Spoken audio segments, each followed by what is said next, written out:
এদিকে শেখ হাসিনার বার্তা নিয়ে ঢাকায় আসছেন ট্রাম্পের বিশেষ দূত সার্জিও গোর।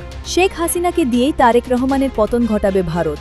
একে একে মিলে যাচ্ছে আওয়ামী লীগের কথা। তারেক রহমানকে শায়েস্তা করতে এবার মোদির তুরুপের তাস হলেন স্বয়ং শেখ হাসিনা। রাজনৈতিক অঙ্গন কাঁপিয়ে ইতিমধ্যে ফাঁস হয়ে গেল এক অতি গোপনীয় কল রেকর্ড। আগামী ডিসেম্বরে দেশে পাঠানো হচ্ছে শেখ হাসিনাকে। টার্গেট একটাই, বর্তমান সরকারকে গদি থেকে উল্টে দেওয়া। ডিসেম্বরে কি তবে বাংলাদেশের মাটিতে তারেক আর মোদির এক মহাযুদ্ধ শুরু হতে চলেছে? সার্জিও গোর মার্কিন প্রেসিডেন্ট ডোনাল্ড ট্রাম্পের খুবই ঘনিষ্ঠজন। এই যে সফর, সেই সফরে আওয়ামী লীগ নেত্রী শেখ হাসিনার স্বদেশ প্রত্যাবর্তনের বিষয়ে আলোচনা হবে বলে জানা যাচ্ছে। শেখ হাসিনার দেশে ফেরার ব্যবস্থাটাও শুরু করে দিয়েছে ভারত। ভারত একা যে খেপেছে তা নয়, খেপেছে আমেরিকাও। তারেক রহমানকে ওয়ার্নিং দিতে, মানে একেবারে সামনাসামনি বসিয়ে একটা আলটিমেটাম দিতে ঢাকায় চলে আসার সিদ্ধান্ত নিয়েছে আমেরিকা, আর তাই এসেছেন সার্জিও গোর। আওয়ামী লীগ এতদিন যাবৎ যে কথাগুলো বলে আসছেন বা বলতেছেন, সেই কথাগুলো অক্ষরে অক্ষরে মিল খুঁজে পাচ্ছেন আপনারা? এই যে বিভিন্ন সময় বিভিন্ন ধরনের স্বীকারোক্তি, সেই স্বীকারোক্তিগুলো যখন দেশের মানুষের সামনে আসে, চোখের সামনে পড়ে, তখন কিন্তু ওই আওয়ামী লীগের কথাটাই চলে আসে। কিন্তু হঠাৎ কেন এই সফর? শেখ হাসিনার স্বদেশ প্রত্যাবর্তনের ইচ্ছা, চীনের সাথে ঢাকার সামরিক ও অর্থনৈতিক সমীকরণ, আর বিএনপি সরকারের 5 মাসের কূটনৈতিক পথচলা, সব মিলিয়ে ওয়াশিংটন কি তবে বাংলাদেশে তাদের নীতির বড় পরিবর্তন আনতে যাচ্ছে? দর্শক, নতুন একটা নিউজ আপনাকে স্বাগতম। প্রিয় দর্শক, একদিকে যেমন একের পর এক মিলে যাচ্ছে সাবেক প্রধানমন্ত্রী শেখ হাসিনার কথা, অন্যদিকে তিনি যে বলেছিলেন অপেক্ষা করো, এই 6 মাসের মধ্যেই অতি দ্রুতই আন্তর্জাতিক পরিস্থিতি বদলে যাবে। দর্শক, তার এই কথা বলার পরপরই এখন নতুন একটা ঘটনা সামনে আসছে। সেটা হচ্ছে ট্রাম্পের বিশেষ দূত সার্জিও গোর বাংলাদেশে আসছেন। দর্শক, বিশ্লেষক মহলের ধারণা তিনি আসছেন সাবেক প্রধানমন্ত্রী শেখ হাসিনা যদি বাংলাদেশে আসে তাহলে তার বিরুদ্ধে যেন কড়া কোনো অ্যাকশন না নেওয়া হয়, সেই বিষয়টি নিশ্চিত করার জন্য। দর্শক, আপনাদের কাছে কি মনে হয়, বাংলাদেশের জন্য কি আমেরিকার নীতি পরিবর্তন হতে চলেছে কিনা তা অবশ্যই কমেন্ট করে জানিয়ে দিন। এছাড়াও দর্শক, ভিডিওর শুরুতেই আরো যে গুরুত্বপূর্ণ ভিডিওর অংশগুলো দেখেছেন তার বিস্তারিত আলোচনা একটু পরেই দেখতে চলেছেন। তো দর্শক, আর কথা না বাড়িয়ে চলুন দেখে আসবো আজকে সেই কাঙ্ক্ষিত ভিডিওগুলো। তবে তার আগে বলবো, যারা প্রতিনিয়ত আপডেট খবর দেখতে চান তাহলে অবশ্যই আমাদের চ্যানেলটি সাবস্ক্রাইব করে পাশে থাকা বেল আইকনটি ক্লিক করে দিন। আর যারা ইতিমধ্যেই চ্যানেলটি সাবস্ক্রাইব করে রেখেছেন তাদেরকে অসংখ্য ধন্যবাদ। তো চলুন দর্শক, ভিডিওটিতে একটি লাইক দিয়ে আমরা ধারাবাহিকভাবে সবগুলো ভিডিওর আলোচনা দেখে আসি। ঢাকায় ট্রাম্পের বিশেষ দূত সার্জিও গোর, শেখ হাসিনার প্রত্যাবর্তনে ওয়াশিংটনের নতুন বার্তা। দক্ষিণ ও মধ্য এশিয়ার ভূ রাজনীতিতে এক বড় ধরনের নড়াচড়া পড়ে গেছে। দীর্ঘ 5 মাসের নীরবতা ও পর্যবেক্ষণের অবসান ঘটিয়ে চলতি মাসের শেষ দিকে ঢাকা সফরে আসছেন মার্কিন যুক্তরাষ্ট্রের বিশেষ দূত সার্জিও গোর। তিনি কেবল ভারতে নিযুক্ত মার্কিন রাষ্ট্রদূত নন, বরং ডোনাল্ড ট্রাম্পের চরম আস্থাভাজন এক কূটনীতিক, যার চোখ দিয়ে মার্কিন প্রশাসন দেখছে পুরো ভারত ও বাংলাদেশকে। কিন্তু হঠাৎ কেন এই সফর? শেখ হাসিনার স্বদেশ প্রত্যাবর্তনের ইচ্ছা, চীনের সাথে ঢাকার সামরিক ও অর্থনৈতিক সমীকরণ, আর বিএনপি সরকারের 5 মাসের কূটনৈতিক পথচলা, সব মিলিয়ে ওয়াশিংটন কি তবে বাংলাদেশে তাদের নীতির বড় পরিবর্তন আনতে যাচ্ছে? সত্য ও বাস্তবতার নিরিখে আজকের এই বিশেষ বিশ্লেষণে আমরা সন্ধান করব সেই সব প্রশ্নের উত্তর। খবর বলছে অত্যন্ত সুনির্দিষ্ট কূটনৈতিক ছকে সাজানো হয়েছে গোরের এই সফরটি। আগামী 28 তারিখ মার্কিন যুক্তরাষ্ট্র সফর শেষ করে দেশে ফিরছেন বাংলাদেশের পররাষ্ট্রমন্ত্রী খলিলুর রহমান। ঠিক তার পরদিনই অর্থাৎ 29 তারিখ ঢাকায় অবতরণ করতে পারে সার্জিও গোরের বহনকারী বিমান। ঢাকায় পৌঁছে তিনি ব্যস্ত সময় পার করবেন। সফরসূচিতে রয়েছে পররাষ্ট্রমন্ত্রী খলিলুর রহমানের সাথে গুরুত্বপূর্ণ দ্বিপাক্ষিক আলোচনা। তবে সফরের মূল আকর্ষণ হতে যাচ্ছে প্রধানমন্ত্রী তারেক রহমানের সাথে গোরের একান্ত বৈঠক। শুধু সরকারের সাথেই নয়, বাংলাদেশের প্রথম সারির রাজনৈতিক দলগুলোর শীর্ষ নেতৃত্বের সাথেও সার্জিও গোরের সাক্ষাতের কথা প্রাথমিকভাবে জানা গেছে। সার্জিও গোরের এই সফরের সবচেয়ে তাৎপর্যপূর্ণ ও স্পর্শকাতর দিকটি হলো এর সময়কাল। ঠিক যে সময় সাবেক প্রধানমন্ত্রী শেখ হাসিনা নিজে স্বদেশ প্রত্যাবর্তনের তীব্র ইচ্ছে প্রকাশ করেছেন, ঠিক তখনই ঢাকায় আসছেন ট্রাম্পের এই আস্থাভাজন দূত। একটি গুঞ্জন রয়েছে, একটি জল্পনা রয়েছে, একটি কল্পনা রয়েছে, সত্য মিথ্যে পরের বিষয়, যে গত বেশ কিছুদিন যাবৎ বাংলাদেশের সাবেক প্রধানমন্ত্রী, দিল্লিতে নির্বাসনে থাকা প্রধানমন্ত্রী শেখ হাসিনা এবং ট্রাম্পের এই বিশেষ দূত সার্জিও গোরের সাথে একাধিক বৈঠক নাকি হয়েছে। এর সত্য মিথ্যা, আগামীর পরিস্থিতি কোন দিকে যাচ্ছে সেটি দেখলে বোঝা যাবে। কূটনৈতিক সূত্রে ইঙ্গিত পাওয়া যাচ্ছে যে 2 বছর আগে শেখ হাসিনা সরকারের পতনে প্রত্যক্ষ ভূমিকা নেওয়া ওয়াশিংটন এখন বাংলাদেশ নিয়ে ভিন্ন অবস্থান গ্রহণ করতে পারে। বিশেষ করে সাবেক প্রধানমন্ত্রী শেখ হাসিনার বিচার এবং তাকে মৃত্যুদণ্ড দেওয়ার ক্ষেত্রে ঢাকার যে ভূমিকা তা নিয়ে মার্কিন মানবাধিকার সংগঠনগুলো এবং দেশটির প্রধান দলগুলোর আইন প্রণেতারা ট্রাম্প প্রশাসনের ওপর ক্রমাগত চাপ তৈরি করে চলেছেন। একই সাথে বাংলাদেশের সাম্প্রতিক সময়ে মানবাধিকার পরিস্থিতির অবনতি নিয়েও দেশ বিদেশে মার্কিন প্রশাসনকে চাপের মুখে পড়তে হচ্ছে। এই প্রেক্ষাপটে আওয়ামী লীগ এবং শেখ হাসিনাকে নিয়ে যুক্তরাষ্ট্রের মার্কিন নীতির যে এক বড় পরিবর্তনের ইঙ্গিত মিলছে তা বলা বাহুল্য। সম্প্রতি এক দলীয় সভায় শেখ হাসিনা নিজেও এমন ইঙ্গিত দিয়ে বলেছিলেন যে আন্তর্জাতিক পরিস্থিতির দ্রুত পরিবর্তন আসন্ন, যা আওয়ামী লীগের অনুকূলেই যাবে। অন্যদিকে ভারত সরকারও মার্কিন প্রশাসনের সাথে দ্বিপাক্ষিক আলোচনায় বাংলাদেশের বর্তমান পরিস্থিতি এবং শেখ হাসিনার স্বদেশ প্রত্যাবর্তনের গুরুত্ব সম্পর্কে ওয়াশিংটনকে বিশদভাবে ইতিমধ্যেই অবহিত করেছে। আপনি একটা জিনিস নিশ্চিত থাকুন, এই যে শেখ হাসিনা যে এত জোর দিয়ে বলছেন যে তিনি ডিসেম্বরে আসবেন, এই জোর কোথায় পাচ্ছেন, এই শক্তি কোথায় পাচ্ছেন? ভারত এবং মার্কিন যুক্তরাষ্ট্র যখন প্লাসে প্লাসে প্লাস হবে, তখনই শেখ হাসিনার এই শক্তি বা এই জোরটা আসছে।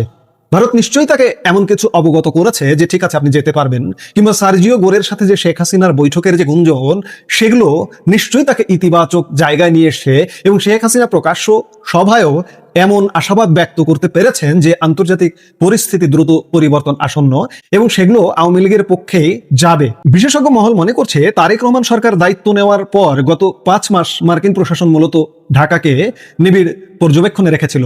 বিএনপি সরকারের প্রশাসনিক কর্মকাণ্ড ও পররাষ্ট্রনীতি পর্যালোচনার পরেই সার্জিও গোরকে পাঠানোর চূড়ান্ত সিদ্ধান্ত নেওয়া হয়েছে। ভূরাজনৈতিক কৌশলগত কারণে মার্কিন প্রশাসন মনে করছে তারেক সরকারের এই ধরনের পদক্ষেপ আঞ্চলিক নিরাপত্তার ক্ষেত্রে এক বড় ধরনের ঝুঁকি তৈরি করতে পারে। একই সাথে বেইজিং সফরে চীনা কর্তৃপক্ষ ঢাকা মিয়ানমার চীন করিডোর তৈরির যে প্রস্তাব দিয়েছিল, সে বিষয়ে নতুন সরকারের মনোভাব আসলে কি? সার্জিও গোর এই সফরে সরাসরি তাও যাচাই করতে চাইবে। চীনের বাইরেও পাকিস্তান, তুরস্ক এবং রাশিয়ার সাথে বাংলাদেশের ক্রমবর্ধমান সখ্য ওয়াশিংটন ও দিল্লি উভয় পক্ষকেই সতর্ক করে তুলেছে। সম্প্রতি তুরস্কের পররাষ্ট্রমন্ত্রী হাকান ফিদান ঢাকা সফর করে গেছেন। পাকিস্তানের সামরিক ও অসামরিক শীর্ষ কর্মকর্তাদের বাংলাদেশে আনাগোনা এখন নিয়মিত বিষয় হয়ে দাঁড়িয়েছে। ঠিক দুদিন আগেই বাংলাদেশের সেনাপ্রধান জেনারেল ওয়াকারুজ্জামান তুরস্ক সফরে গিয়েছেন, যেখানে মূল আলোচনার বিষয় ছিল দুই দেশের সামরিক বোঝাপড়া এবং তুরস্ক থেকে উন্নত প্রতিরক্ষা সরঞ্জাম ক্রয়। অন্যদিকে বাংলাদেশের পররাষ্ট্রমন্ত্রী খলিলুর রহমান সম্প্রতি রাশিয়া সফরে গিয়ে রুশ পররাষ্ট্রমন্ত্রী সার্গেই লাভরেভের সাথে দীর্ঘ ও ফলপ্রসূ বৈঠক করেছেন। সংক্ষেপে বললে বিগত 5 মাসে তারেক রহমান সরকারের গৃহীত এসব পররাষ্ট্রনীতি এবং অভ্যন্তরীণ নানা বিতর্কিত সিদ্ধান্তকে অত্যন্ত গভীরভাবে পর্যালোচনা করে মাঠে নেমেছেন ট্রাম্পের এই বিশেষ দূত। সার্জিও গোরের এই সফর কোনো সাধারণ শিষ্টাচারমূলক বা একটা সৌজন্য সফর কিন্তু নয়। এটি এমন এক সময় অনুষ্ঠিত হতে যাচ্ছে যখন বাংলাদেশ মার্কিন বিরোধী বিভিন্ন জোট বা বিভিন্ন দেশ সফর করছে, যেটি মার্কিন যুক্তরাষ্ট্রের চোখে খানিকটা সন্দেহ দৃষ্টিভঙ্গি। আন্তর্জাতিক অঙ্গনে বাংলাদেশের ভৌগোলিক ও রাজনৈতিক গুরুত্ব যে ক্রমশ বাড়ছে, গোরের ঢাকা আগমন ওয়াশিংটনের সেই অব্যাহত আগ্রহেরই বড় প্রমাণ। এই সফর একদিকে যেমন আঞ্চলিক নিরাপত্তা এবং কৌশলগত অগ্রাধিকার নিয়ে দুই দেশের মধ্যে সরাসরি বার্তা আদান প্রদানের সুযোগ সৃষ্টি করবে, তেমনি তারেক রহমান সরকারের ভবিষ্যৎ পথ চলা এবং বাংলাদেশের অন্যতম বৃহৎ রাজনৈতিক দল বাংলাদেশ আওয়ামী লীগ প্রধান এবং সাবেক প্রধানমন্ত্রী, প্রভাবশালী প্রধানমন্ত্রী বাংলাদেশের শেখ হাসিনার রাজনীতির সমীকরণ কোন দিকে মোড় নেবে তারও এক স্পষ্ট দিক নির্দেশনা তৈরি করে দেবে। তারেক রহমানকে শায়েস্তা করতে এবার মোদির তুরুপের তাস হলেন স্বয়ং শেখ হাসিনা। রাজনৈতিক অঙ্গন কাঁপিয়ে ইতিমধ্যে ফাঁস হয়ে গেল এক অতি গোপনীয় কল রেকর্ড। আগামী ডিসেম্বরে দেশে পাঠানো হচ্ছে শেখ হাসিনাকে। টার্গেট একটাই, দেশে এক মহা দাঙ্গা বাঁধিয়ে বর্তমান সরকারকে গদি থেকে উল্টে দেওয়া। 15 বছর ধরে হাসিনাকে নিয়ে বাংলাদেশকে হাতের পুতুলের মতো নাচিয়েছে ভারত, কিন্তু 2026-এর পর ক্ষমতায় এখন তারেক রহমান, যা কোনোভাবেই হজম করতে পারছে না তারা। তাই পুরনো বন্ধুকে দিয়ে নতুন খেলা শুরু করতে চাইছে দিল্লি। কিন্তু বাংলাদেশও এবার ছেড়ে কথা বলবে না। শেখ হাসিনা দেশে পা রাখা মাত্রই তাকে সোজা প্রিজন ভ্যানে তুলে জালের মতো পাহারা দিয়ে বসিয়েছেন স্বয়ং স্বরাষ্ট্রমন্ত্রী সালাউদ্দিন আহমেদ। ট্রাইব্যুনালে রীতিমতো সর্বোচ্চ শাস্তির খড়গ ঝুলছে হাসিনার মাথার উপর। ডিসেম্বরে কি তবে বাংলাদেশের মাটিতে তারেক আর মোদির এক মহাযুদ্ধ শুরু হতে চলেছে? 2024 সালের 5 আগস্টের সে ঐতিহাসিক দুপুরের কথা নিশ্চয়ই সবার খুব ভালো করে মনে আছে। ছাত্র জনতার তুমুল আন্দোলনের মুখে পড়ে মাত্র 45 মিনিটের নোটিশে গদি ছেড়ে ভারতে পালাতে হারাতে বাধ্য হয়েছিলেন শেখ হাসিনা। এরপর টানা 2 বছর দিল্লির এক গোপন আস্তানায় বসে একেবারে চুপচাপ ছিলেন তিনি। দেশি বিদেশি কোনো মিডিয়ার সামনে তাকে একটা কথা বলতেও দেখা যায়নি। মাঝে মাঝে ইন্টারনেটে কিছু কল রেকর্ড লিক হতো, সরাসরি তিনি ছিলেন একদম নিশ্চুপ। কিন্তু 2026 সালের জুলাই মাসের এই গরমে হঠাৎ করে সব নীরবতা ভেঙে দিলেন তিনি। আন্তর্জাতিক নিউজ এজেন্সি রয়টার্সের এক সাংবাদিকদের সঙ্গে ফোনে টানা 1 ঘন্টা কথা বলেছেন শেখ হাসিনা। তার এই এক্সক্লুসিভ সাক্ষাৎকারে তিনি ফাটিয়েছেন সবচেয়ে বড় একটা বোমা। সাফ জানিয়ে দিয়েছেন আগামী ডিসেম্বরে তিনি তার দলের বড় নেতাদের সঙ্গে নিয়ে বাংলাদেশে ফিরতে চান। খবরটা শোনা মাত্রই বাংলাদেশের রাজনীতিতে যেন এক বিশাল ঝড় আঘাত হানে। তবে হঠাৎ দেশে ফেরার কথার পেছনে যে মোদী প্রশাসনের এক বিশাল ছক কাজ করছে, সেটা এখন সবার কাছেই দিনের আলোর মতো পরিষ্কার। ভারতের দাদাবাবুরা এতদিন যেভাবে বাংলাদেশে নিজেদের মাতব্বরি চালিয়েছে, 2026 সালের পর সেই সুযোগ পুরোপুরি বন্ধ হয়ে গেছে। নতুন নির্বাচনী জয়ী হয়ে ক্ষমতায় বসেছেন তারেক রহমান। তারেক রহমানের সেই বিশাল উত্থান মোদী প্রশাসন কোনোভাবেই মানতে পারছে না, কারণ তারা এখন বাংলাদেশকে নিজেদের ইচ্ছে মতো নাচিয়ে ছাড়তে পারছে না। তাই তারেক সাহেবকে টাইট দিতে পুরনো বন্ধু হাসিনাকেই নতুন করে মাঠে নামানোর এই বিশাল ফাঁদ পেতেছে মোদী সরকার। গত 2 বছর ধরে আওয়ামী লীগের বড় নেতারা হয় জেলেবন্দি, নয়তো ভয়ে লুকিয়ে বেড়াচ্ছেন। দলের তৃণমূলের লক্ষ লক্ষ অনুসারী একেবারে হতাশায় ডুবে আছে। এই বিশাল কর্মী বাহিনীকে নতুন করে চাঙ্গা করতে তারেক সরকারের ঘাড়ে নিঃশ্বাস ফেলতেই ডিসেম্বরে দেশে ফেরার এই নতুন গেম প্ল্যান সাজানো হয়েছে। শেখ হাসিনা চাইছেন ট্রাইব্যুনালে হাজির হওয়ার নাম করে দেশে ঢুকে একটি বিশাল ভিড় তৈরি করতে। তিনি আশা করছেন ডিসেম্বরের মধ্যে যদি দেশে কোন ধরনের অর্থনৈতিক বা রাজনৈতিক ঝামেলা তৈরি হয়, সেই ঘোলা পানিতে মাছ শিকার করা বেশ সহজই হবে। মূলত হাসিনা বিমানবন্দরে নামার সাথে সাথে লাখো মানুষের ঢল নামিয়ে একটা বিশাল দাঙ্গা বাঁধানোর জন্যই এই ভয়ঙ্কর প্ল্যানটা করা হয়েছে। দিল্লির এই চতুর খেলোয়াড়রা আসলে এই চালের মাধ্যমে তারেক সরকারকে একটি দাঁত ভাঙা জবাব দেওয়ার চেষ্টা চালিয়ে যাচ্ছে বটে। অন্যদিকে দাদাবাবুরা ভেবেছিল এমন একটা ভয়ঙ্কর খবর ছড়িয়ে দিলে তারেক সরকার হয়তো ভয়ে কাঁপতে শুরু করবে। কিন্তু বাংলাদেশ এখন আর আগের মতো নেই। শেখ হাসিনার এই দেশে ফেরার খবর পাওয়া মাত্রই তারেক রহমান প্রশাসন থেকে যে কড়া জবাব দেওয়া হয়েছে, তাতে মোদী প্রশাসনের রীতিমতো হাওয়া টাইট। ইতিমধ্যে স্বরাষ্ট্রমন্ত্রী সালাউদ্দিন আহমেদ জাতীয় সংসদে দাঁড়িয়ে এক চরম হুঙ্কার দিয়েছেন। তিনি পরিষ্কার করে জানিয়ে দিয়েছেন, শেখ হাসিনা যেদিক দিয়ে বাংলাদেশে পা রাখুক না কেন, তাকে কোনোভাবেই ছাড় দেওয়া হবে না। তার জন্য এয়ারপোর্টে একদম রেডি করা আছে প্রিজন ভ্যান। দেশে ফিরে কোনো ধরনের রাজনৈতিক নাটক বা বিশাল মানুষের ভিড় জমানোর 1 ইঞ্চি সুযোগও তাকে আর দেওয়া হবে না। জিরো টলারেন্স নীতিতে তাকে সাথে সাথে কড়া পাহারায় গ্রেফতার করে সোজা ট্রাইব্যুনাল বা কারাগারে পাঠানো হবে। সালাউদ্দিন আহমেদ আরও জানিয়েছেন, বিগত 15 বছরের সমস্ত অন্যায়ের দায়ে শেখ হাসিনার সর্বোচ্চ শাস্তি নিশ্চিত করা হবে। এই বিচারের জায়গায় তারেক সরকার এক চুল পরিমাণও ছাড় দেবে না, কারণ এই বিচার করাটা বর্তমান প্রশাসনের জন্য সবচেয়ে বড় প্রেস্টিজ ইস্যু। তাই তারা রীতিমতো আটঘাট বেঁধে মাঠে নেমেছে হাসিনাকে এক জব্বর শিক্ষা দিতে। তারেক রহমান প্রশাসন বুঝিয়ে দিয়েছে মোদীর এই চোখ রাঙানি তাকে কিছুতেই পরোয়া করে না। তবে এই পুরো ঘটনার সবচেয়ে আশ্চর্য দিকটি হলো ভারতের দ্বিমুখী আচরণ। বাংলাদেশ সরকার ইতিমধ্যেই শেখ হাসিনাকে ফেরত দেওয়ার জন্য ভারতের কাছে আনুষ্ঠানিক কাগজ পাঠিয়েছে। গত 17 জুলাই ভারতের পররাষ্ট্র মন্ত্রণালয়ের মুখপাত্র রণধীর জয়সওয়ালকে এই বিষয়ে সরাসরি প্রশ্ন করা হয়েছে, কিন্তু তিনি এমন এক গোলে মেলে জবাব দিয়েছেন যা শুনে সবার চোখ কপালে ওঠার জোগাড়। তিনি সরাসরি হ্যাঁ অথবা না কিছুই বলেননি। তিনি জানিয়েছেন শেখ হাসিনাকে ফেরত চাওয়ার কাগজ তারা পেয়েছেন ঠিকই, কিন্তু এটা এখন আর রাজনীতির ব্যাপার নয়। ভারত এবং বাংলাদেশের মধ্যে যে অপরাধী ফেরত দেওয়ার চুক্তি আছে, সেই চুক্তির আইনি দিকগুলো তারা খুব সাবধানে খতিয়ে দেখছেন। এর সোজা মানে হলো ভারত হাসিনাকে এখনই বাংলাদেশের হাতে তুলে দিয়ে নিজেদের নাক কাটতে রাজি নন, আবার হাসিনাকে আজীবন নিজেদের কাছে রেখে দেওয়ার পাকা কথাও তারা দিচ্ছে না। মোদীর সরকার আসলে এখানে আইনি মারপ্যাচ দেখিয়ে সময় কাটানোর এক দারুণ ফোন দিয়ে এসেছে।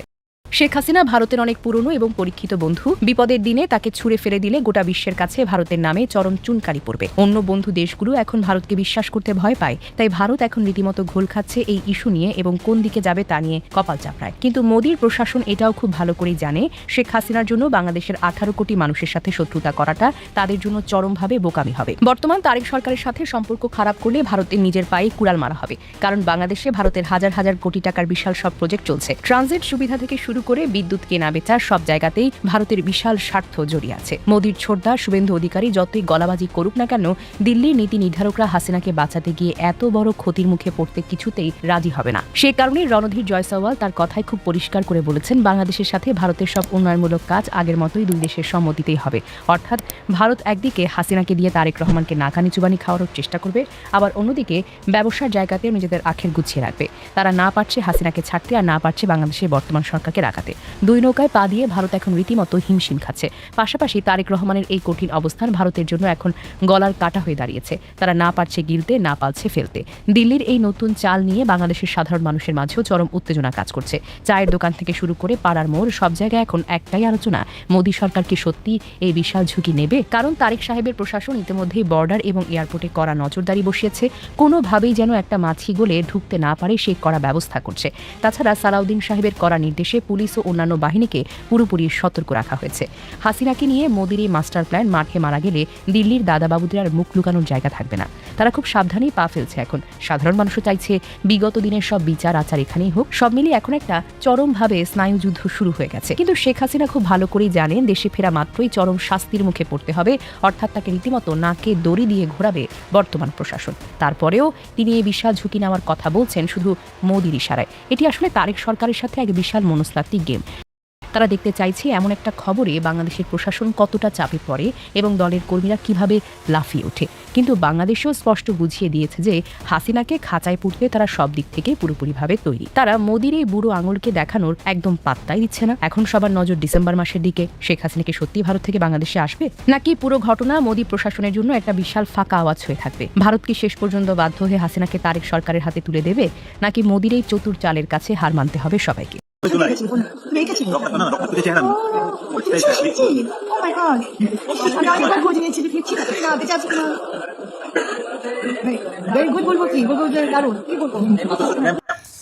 স্পষ্টভাবে বললেন, তুমি একে ছিলে, তুমি এটা ছিলে। পরে আবার পাশে থেকে কে বলতেছেন সেটা তো দেখলেনি, শিবিরের একজন নেতা। তিনি বলতেছেন ওই যে রক্তাক্ত মুখ, সেই তন্নি। ও আচ্ছা, তুমি সেই ছিলে। আমি কতভাবে খবর নিয়েছি, খোঁজ নিয়েছি যে তোমার বেঁচে আছো কিনা, ঠিক আছো কিনা। আবার ভেরি গুড দিচ্ছেন। তাহলে আপনি ভাবুন যে একজন ব্যক্তি যদি রক্তাক্ত হয়ে থাকেন, তার যদি জীবনহানির শঙ্কা থাকে, তাকে ভেরি গুড বলা যায়? একজন মার খেলে ভেরি গুড বলা যায়? নাকি তার অভিনয়টা ভালো হয়েছিল সেজন্য ভেরি গুড বললেন? প্রশ্ন কিন্তু চলে আসে। আবার আকার কথাটাও বললেন, এইটা ছিল। আবার বাংলাদেশের বিভিন্ন মিডিয়াতে এরকমও প্রচার হয়েছে, সে তন্নি এখনও সেই দাগ নিয়ে বেড়াচ্ছেন, বহন করতেছেন, অথচ তার মুখে একটা স্পটও নেই। তাহলে বাস্তবতা দেখুন। এখন আসেন আওয়ামী লীগের কথার দিকে। আওয়ামী লীগ যে কথাগুলো বলতেন, বিশেষ করে জুলাই আগস্ট আন্দোলন, যে আন্দোলন ডক্টর ইউনূস যে প্রকাশ করলেন মেটিকুলাস ডিজাইন, সেটা প্রকাশ করার আগে কিন্তু আওয়ামী লীগ বলেছেন যে এটা একটা চক্রান্ত, এবং তারা এটাও বলেন যে জঙ্গি হামলা হয়েছে, এই কথা তারা বলেন।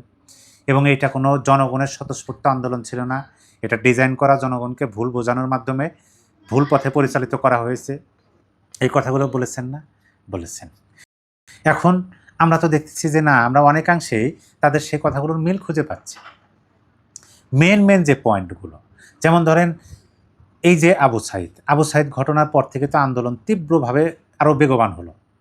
সেই আবু সাইদ কাণ্ডের নানান ধরনের প্রশ্ন কিন্তু এখন সামনে চলে আসছে, নানান ধরনের ধোঁয়াশা, কুয়াশা, সন্দেহ, মানুষের প্রশ্ন যে কিভাবে হলো। পুলিশ যদি রাবার বুলেট ছেড়ে থাকেন, তাহলে তো যদি সেটার কারণে এই ঘটনা ঘটে, তাহলে তো তার গেঞ্জিতে বা পরনে যে জামা, সেই জামাতে তো চিহ্ন থাকবে, কিন্তু সেখানে কোনো চিহ্ন নাই।